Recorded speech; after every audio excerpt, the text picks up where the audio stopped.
one interesting thing is that many people fall in love with Lugo, when you arrive, no?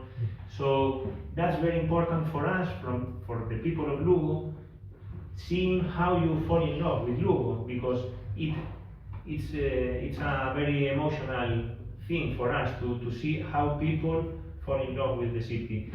That's why for me it's very important always to, how to say, the mix of cultures, the mix of people.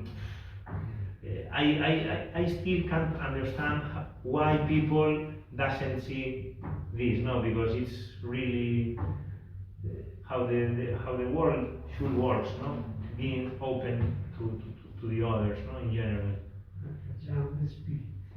Exactly. Nos falta.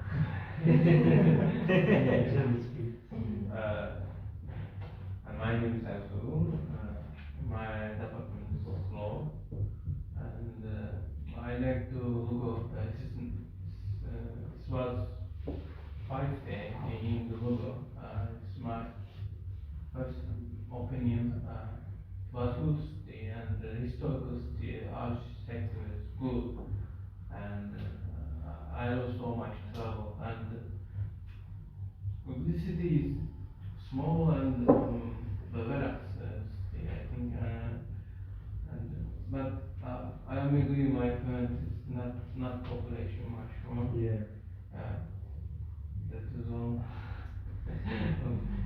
Lugo, to explain you a bit, for people who maybe you still doesn't much about Lugo, doesn't know much about Lugo. Lugo, I think, in my opinion, is a good place to create projects, to be entrepreneur. Maybe it's not the best city to find a job. You can find it, of course, but it's more for people who want to develop something, because it's a city with a big space.